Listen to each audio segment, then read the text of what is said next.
What up, man? It's your boy Gudda Gudda in the building, man.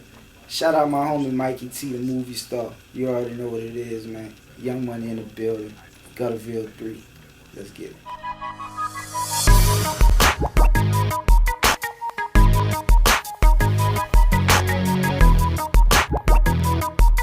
Yeah, man. Like I met Wayne like 15 years ago. You know what I mean? Like we was on some homeboy shit. At that point, I wasn't even a rapper. At that point, like we were just partners. You know, they'd come by the crib and we'd just chill, probably, and just it got to a point to where we started hanging together every day, and then I go on the road with him and just chill, like not even on some bag boy shit. Like I just his homeboy. Like we were just chilling. You know what I mean? Like just chilling on the road, and then it got to the point to where he felt like he wanted to start his own label, and we were, sitting down one day brainstorming and he came up with Young Money Records, you know what I mean? And from there, he started looking for artists, which we found a couple artists from the city. And as we started recording, he was like, Gudda, why you don't rap? I was like, rap? That ain't what I do, that ain't my thing, I support you with what you doing, but rapping that ain't me.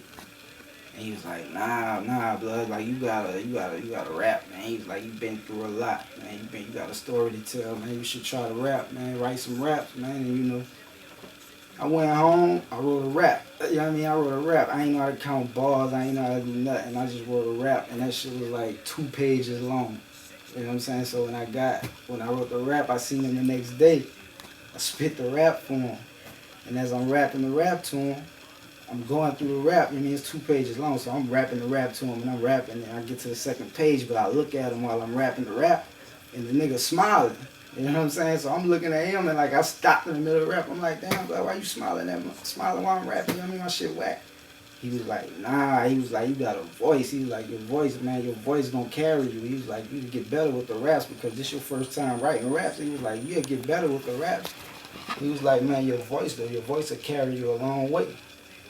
And from there, you know what I mean, I just kept doing it, From there, we put out a mixtape. We would squad up, we put out a mixtape from there. And, from there, I got a buzz. Like, people start asking, like, what is Gudda, nigga? It was Gudda. People didn't know how I looked. They just heard the music. So people would ask, they would run up on him, like, what Gudda at? Or, where kid at? People was asking about us without even knowing how we looked. And then it got to a point to where people was booking us for shows.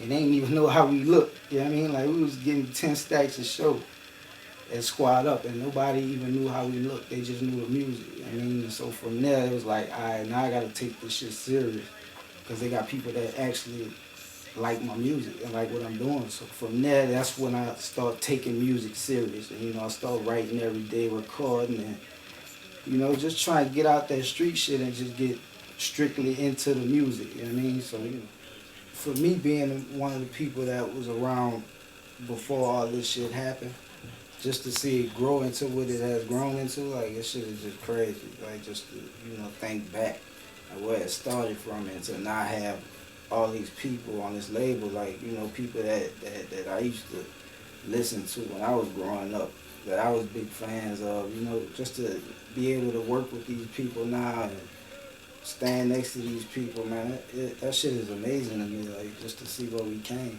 and how far that's came, like, to have a Busta Rhymes, Mystical, and, just all these other people like that's getting down with the camp, man, it's just a good thing to me. GTV, you know what I mean, GT Vodka, it's #1 selling liquor in the country right now, man, and right now me and B just was in talks. I'm about to ink a deal, endorsement deal with this. I drink it straight. I mean, you get that cran apple. Cran apple tastes good with it, or you get some pineapple with it. It tastes good with that too, People fuck with it, like, especially when we in a club, like, every time we go to Live on Sundays, I see nothing but fucking GTV flutes flying around that bitch. I don't be saying, like, not too many niggas is, everybody fuck with the vodka. Like, I see a lot of people drinking it. Like I said, it's the #1 selling vodka right now. It's good though, bro. Like, it ain't some shit that'll give you a stupid ass hangover in the morning. Like, I can drink a whole bottle of this shit and wake up straight in the morning. Get your GT vodka. Young Money's finest, man. YMCMB in the building. Shout out to my big homie Birdman. Shout out to Slim. Shout out to Mac. Shout out to Tunchi, Taz, all the boss men. You know, so you already know, man. Gutterville 3 is out right now online. You can get that on any major hip hop site. You know, thatpiff.com, allhiphop.com, hotnewhiphop.com, livemixtape.com. Follow me on Twitter at I'm Gudda Gudda. Instagram is the same name, I'm Gudda Gudda, man. And you know, I'm working. You know, I'll be looking out for the shout out single featuring Lee Birdman and French Montana. And be looking for me on the I'm Not a Human Being album, man, and just a whole bunch of other music and visuals that I'm going to be releasing.